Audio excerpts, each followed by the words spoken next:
Assalamualaikum warahmatullahi wabarakatuh. Salam sejahtera bagi kita semua. Saya Agnia Dian Lestari, dosen Ilmu Komunikasi Fakultas Ilmu Sosial dan Ilmu Politik Universitas Swadaya Gunung Jati. Pada kali ini saya akan menyampaikan mata kuliah Retorika dan Teknik Komunikasi. Adapun deskripsi mata kuliah pada perkuliahan ini adalah membahas teori dan praktik komunikasi yang efektif dengan fokus pada seni berbicara di depan publik, penyusunan argumen yang persuasif, serta teknik komunikasi verbal dan nonverbal, kemudian memahami kemampuan diri dari audiens.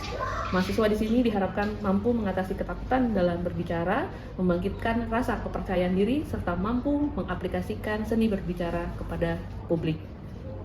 Materi pembelajaran, pengantar retorika dan teknik komunikasi, peran retorika dalam kehidupan sehari-hari, kanon retorika, speech phobia dalam public speaking, jenis-jenis pidato, persiapan, penyusunan, dan penyampaian pidato, konsep diri dalam retorika, dan konsep audiens. Oke, demikian penjelasan terkait mata kuliah ini. Selanjutnya akan disampaikan di video pembelajaran. Selamat siang teman-teman semuanya. Assalamualaikum warahmatullahi wabarakatuh. Waalaikumsalam warahmatullahi wabarakatuh. Oke, apa kabar semuanya hari ini? Baik. Baik ya, semoga kita semua selalu sehat dan diridhoi Allah ya. Teman-teman, ini kita masuk ke dalam pertemuan ke-13 ya. Ke-13 kita masih di mata kuliah retorika dan teknik komunikasi. Ya, di hari ini teman-teman kita akan mempelajari terkait audiens ya. Nah, di audiens itu kita akan mempelajari bagaimana sih nanti mahasiswa itu ataupun kalian itu mengenal sisi dari audiens ya. Kemarin kita sempat membahas terkait komunikator ya. Kalau sekarang kita ada sisi audiens, untuk apa sih sehingga kita sebagai komunikator itu tepat dalam menyampaikan pesan baik secara efektif ataupun persuasif dan menciptakan hubungan yang baik ya, antara kita sebagai speaker dan juga dengan audiens. Nah, kemudian juga nanti kita di sini dalam pembelajaran kali ini kita akan mengidentifikasikan berbagai jenis audiens, dan kemudian juga nanti kita akan menganalisis kebutuhan dan harapan audiens, dan juga nanti kita akhirnya menyesuaikan gaya komunikasi sesuai dengan kebutuhan para pendengar ataupun para audiens itu sendiri. Dan juga tadi sudah disampaikan, kita pada akhirnya nanti juga membangun hubungan yang baik dengan audiens, mempengaruhi audiens juga secara etis, karena sebetulnya baik tanggung jawab komunikator ataupun dengan audiens sama-sama memiliki tanggung jawab yang etis. Ya, kita pasti memiliki etika sebagai komunikator dan audiens juga harus memiliki etika yang sama agar komunikasinya memiliki feedback. Ya. Oke, sebelum kita lanjut ke mengenal audiens, kemarin kita sempat membahas tentang banyak sekali kriteria komunikator. Ada yang bisa menjelaskan kan kira-kira apa sih yang harus dimiliki komunikator agar pesannya disampaikan dengan baik pada audiens? Boleh? Dwi, silakan, boleh berdiri.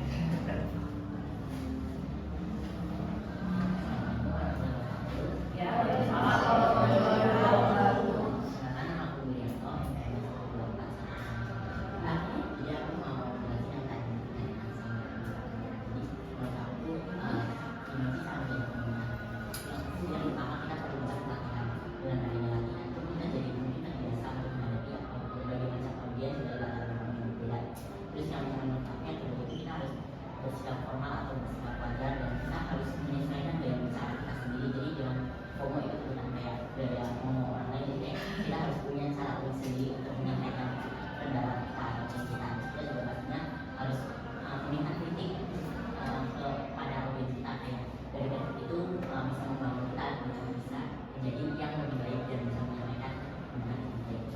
Oke, terima kasih Dwi.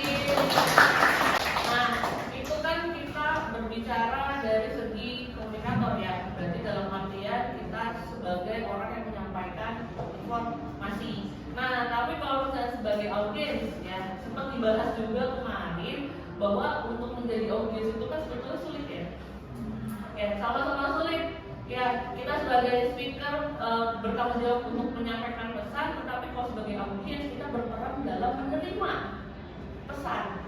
Ya kan ya, maka memang saya selalu sampaikan untuk menjadi komunikator itu mudah, iya kan, tapi nggak semua memiliki kesempatan yang sama. Tapi semua orang itu adalah audiens. Semua berperan sebagai pendengar. Ya, kita mengenal audiens. Nah, tadi ya teman-teman, saat presentasi memang ada beberapa hal yang perlu diperhatikan. Salah satunya mempertimbangkan audiens. Salah satu pertimbangannya adalah siapa sih audiensnya itu sendiri. Kalau di kelas ini audiensnya berarti siapa? Mahasiswa. Iya kan ya. Mahasiswa total 35, berarti audiensnya terdapat 35. Ya kan ya, dengan karakter yang berbeda.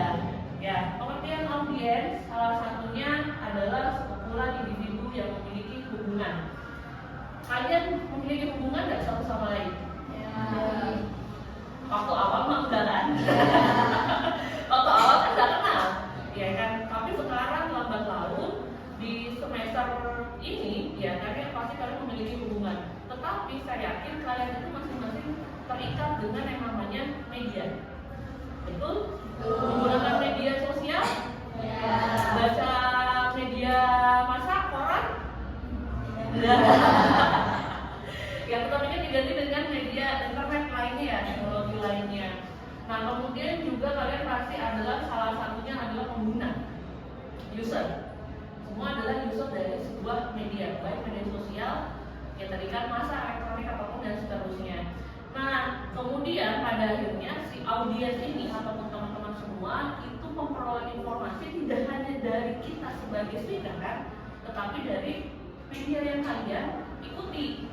Jadi otomatis audiens itu memiliki pengetahuan di luar dari speaker itu memberikan informasi. Iya nggak? Ya kan ya. Nah, kemudian juga yang pasti teman-teman sebagai receiver itu adalah memiliki pendidikan dengan hiburan ataupun bidang permainan yang berbeda. Ya kan? Pasti di sini ada yang seneng jokes yang receh. Di sini ada yang seneng follow konten make up. Terus apa lagi sih kalau konten tuh? Apa? Mukbang, berat makan tapi kalau kecil. Ya kalau sekarang mungkin kalau coba sport ya.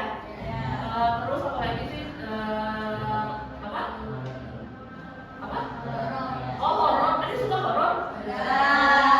Kenapa kalian suka konten horor?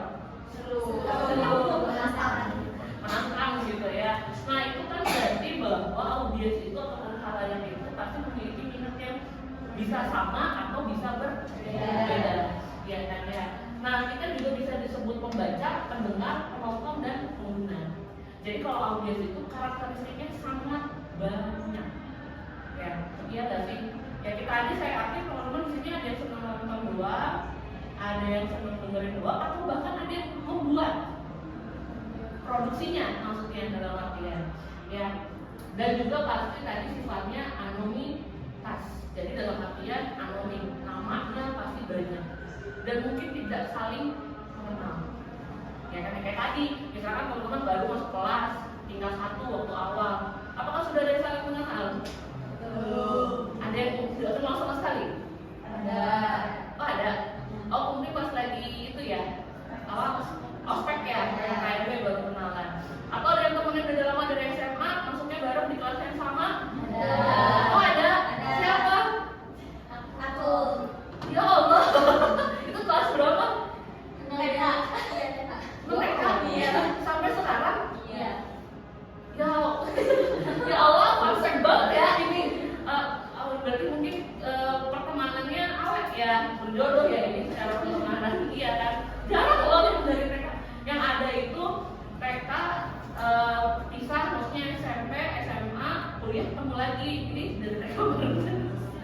Oke, nah itu ya audiens.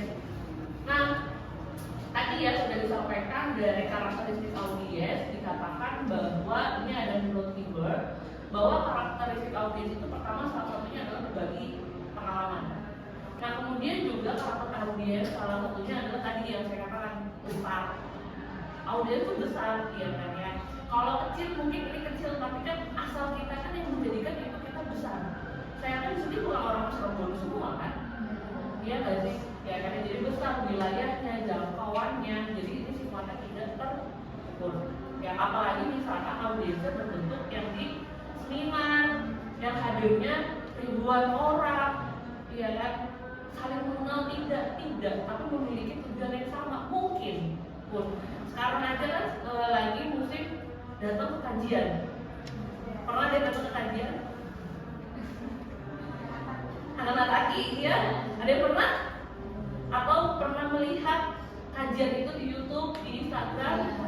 Iya kan?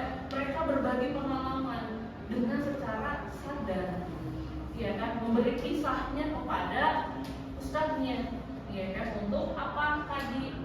Mungkin untuk memenuhi kebutuhan dianya, ya kan?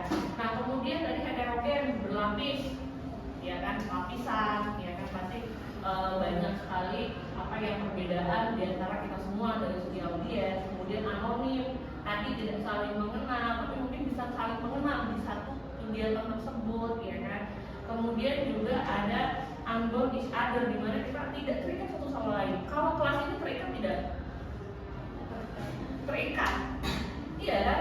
Selamanya akan kalian kelas D selama 4 tahun, ya kan? Tapi kalau misalkan di sebuah acara keluar, sudah bubar, iya kan? Dan saya yakin kalau kalian keluar kelas ini pun sudah ada bawa, ya kan? Ada yang langsung pulang, ada yang berorganisasi, ada yang main, ada yang nongkrong, ya kan? Nah itu adalah ya tadi unbound each other, kita tidak terikat satu sama lainnya.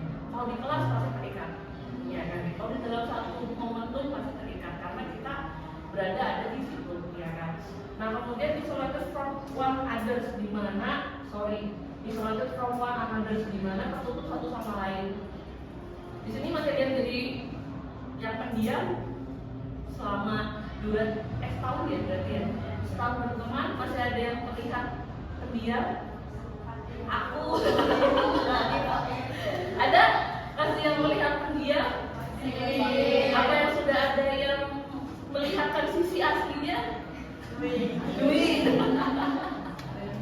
Emang sisi aslinya Dwi seperti apa? Apa? Kocak. Kocak. Apakah yang lainnya sepakati Dwi adalah mahasiswa yang kocak? Iya. Nah itu ya.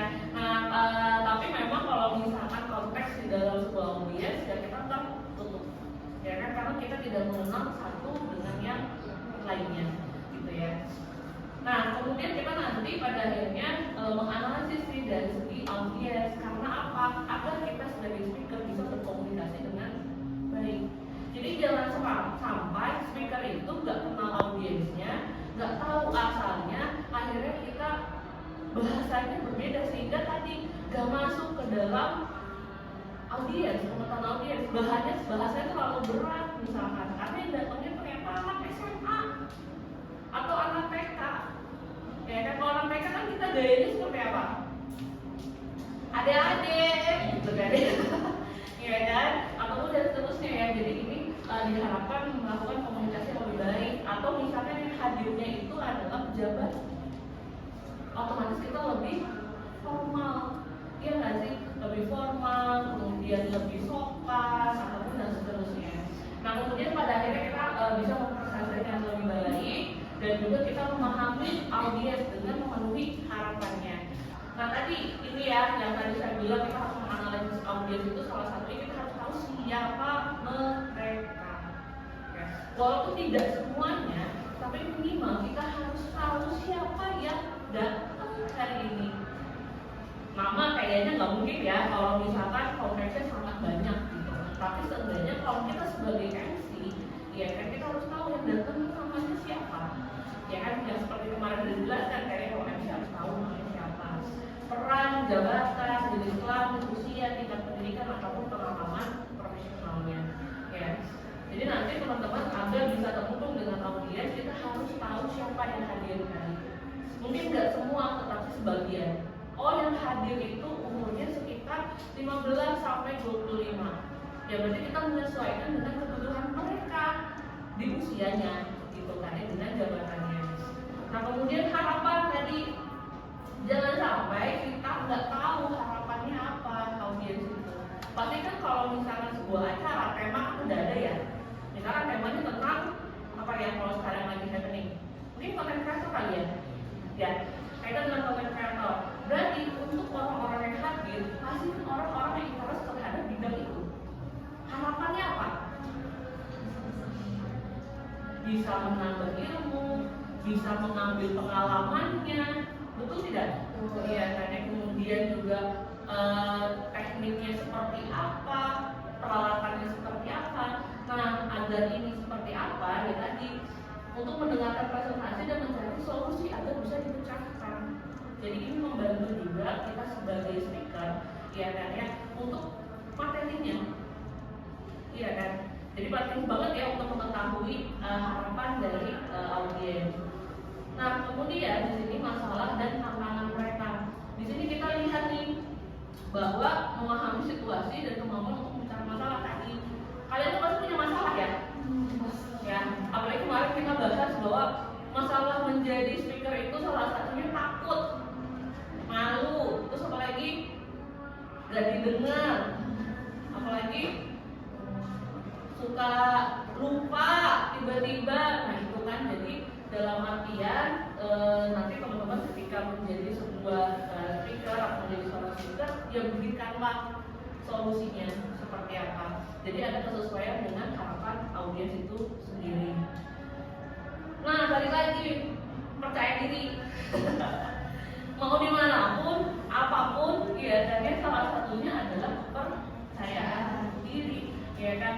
Bahwa apa yang kita sampaikan itu memberikan manfaat kepada audiens ataupun kepada masyarakat, ya, kepada publik, ya kan, bahwa tadi apa yang kita sampaikan itu adalah solusi dalam menyelesaikan sebuah masalah. Jadi, berat ya, jadi mana komunikator berat, audiens juga sama ya, gitu ya. Nah ini ya. Kemudian apa ajakan? Nah di sini pesan apa yang Anda ingin buat? Balik lagi ya, di sini kalau misalnya sebagai komunikator pesan apa sih yang mau disampaikan kepada audiens? Ya kan, kita harus juga tahu ketika yang datangnya adalah gen apa ya sekarang? Gen Z, ya kan? Sekarang itu senangnya apa? Ya kan, boleh munculkan dulu sesuatu hal yang sifatnya kayaknya kalau Gen Z itu senangnya sekarang apa ya? Velocity, jadi kita dance dulu ini ya. Harus awal-awal dance dulu, itu juga boleh gitu kan. Karena apa, itu bisa menumbuhkan semangat audiens. Oh, bahwa kita memiliki keterikatan yang sama antara pemateri dengan pendengar, gitu ya. Oke, teman-teman sampai sini ada yang mau ditanyakan kah?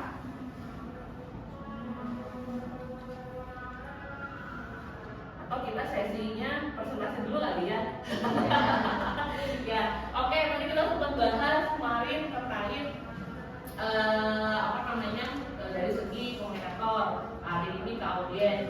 Nah, kita akan mendeskripsikan suatu hal yang sifatnya visual dengan kata, ya. Nah, di sini mangga teman-teman yang presentasi, ya, kalian memberikan insight-nya terhadap gambar ini dengan kata ini. Boleh, ini saya ada 3 gambar, ya, ini cantik ya. Ya, ada Nadia Yunda, mungkin ini ada film Squid Game, dan juga ada makanan kita kesukaan kita semua adalah mie goreng. Mie goreng. Boleh dari 3 ini teman-teman ada yang mau coba deskripsikan kah? Pilih? Boleh? Nah, Nadia, boleh? Mau deskripsikan Nadia Yunda? Boleh, silakan maju ke depan.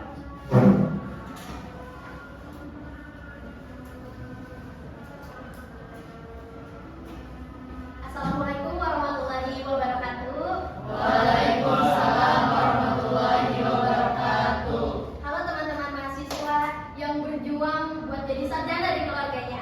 Nah, kenalin, aku Nadia. Kali ini aku bakal bahas sosok yang inspiratif dan kayaknya udah gak asing ya bagi kita semua, yaitu Maudy Ayunda. Kita kenal beliau itu sebagai apa sih? Aktris, penyanyi. Lalu juga beliau itu lulusan Oxford, ya kan? Tapi bukan itu aja loh teman-teman, sisi spesial dari Maudy Ayunda. Maudy ini jadi bukti bahwasanya kita itu bisa loh jadi apa aja, asal kita itu bisa belajar, bisa terus belajar dan terus berjuang. Kayak kita sekarang nih, mungkin kita sekarang lagi ada di proses yang kuliah, tugas numpuk, uang juga pas-pasan. Kadang kita mikir, ini tuh sebenarnya buat apa sih? Nah, dari situ teman-teman, pentingnya kita punya panutan, punya sosok inspiratif. Pasti Maudi juga pernah mengalami struggle di hidupnya, tapi Maudi itu konsisten dan tahu arah hidupnya. Jadi buat teman-teman yang saat ini sedang merasakan, kok proses ini berat banget ya? Ingat teman-teman, proses ini memang gak gampang, tapi dari sinilah masa depan kita dimulai. Dari sinilah kita bakal jadi versi terbaik dari diri kita. Aku punya satu quotes, itu kita tidak perlu jadi seseorang yang serba bisa. Tekuni saja salah satu bidang yang kita suka dan jadilah orang yang terhebat di bidang tersebut. Aku Nadia, terima kasih. Wassalamualaikum warahmatullahi wabarakatuh. Oke, boleh nih, boleh antara Squid Game sama mie goreng, silakan. Boleh? Siapa namanya? Saya Muhammad Saputra. Boleh maju, silakan. Mau pilih yang mana dulu? Mie goreng. Mie goreng. Oke, kamu lapar ya? Boleh, silakan. Deskripsikan mie goreng menurut pandangan Anda. Assalamualaikum warahmatullahi wabarakatuh. Waalaikumsalam warahmatullahi wabarakatuh. Perkenalkan, saya Muhammad Nasir Fauzan. Kalian pasti sudah tidak asing dengan mie goreng atau mie instan masakan rumahan. Mie goreng adalah masakan atau hidangan yang dimasak dengan cara digoreng dengan bumbu dan bisa ditambahkan dengan topping seperti sayuran, sosis, bisa juga telur ataupun seafood. Tekstur atau rasa dari mie goreng ini adalah bisa gurih, manis, manis dan juga pedas. Mie goreng berasal dari kuliner Tionghoa. Dan pesan saya bagi kalian yang masih mengkonsumsi mie atau suka mie tiap hari, segera dikurangi. Karena bisa mengganggu pencernaan, gangguan ginjal dan juga penyakit. Saya Muhammad Nasir Fauzan.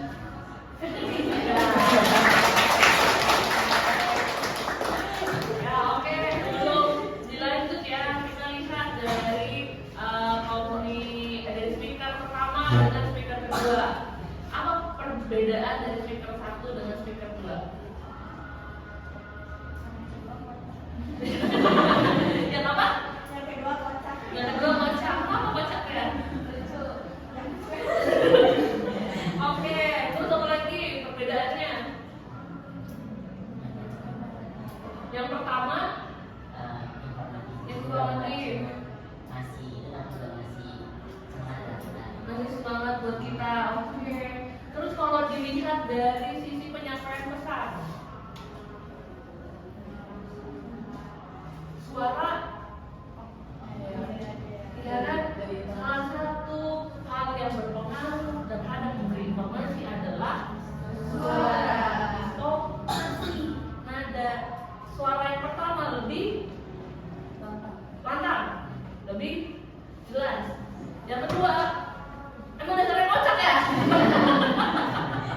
Ya, jadi ketika memberi salah satu informasi bahwa kalau mau makan mie tiap hari akan memiliki, bukan akan memiliki, hati-hati kecanduan, penyakit ginjal tadi ya, apalagi jantung, pencernaan, sebetulnya sampai tapi kurang semangat gitu ya. Oke, sip, kita lanjut ya. Yang kedua, bedanya di sini adalah kata.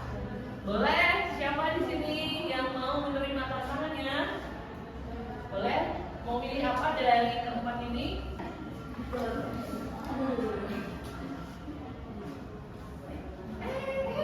Thanks lagi. Oke, baik. Assalamualaikum warahmatullahi wabarakatuh. Waalaikumsalam warahmatullahi wabarakatuh. Selamat siang semuanya, selamat siang buat Ibuania dan selamat siang untuk teman-teman kelas D. Nah, aku mau jelasin tentang lagu favorit nih. Di sini kalian pasti punya dong lagu favorit ya nggak? Ya, nah, lagu ini tuh sangat subjektif ya, bisa dari genre apa aja, mau dari pop, terus R&B, jazz, dangdut, terus apa lagi? Dulu apa? Favoritnya? Genrenya? Oh iya, dangdut tapi gini. Ya, oke lagu favorit tuh bisa bermacam-macam banget. Kalau dari aku sih, aku suka lagu K-pop ya. Iya, K-pop.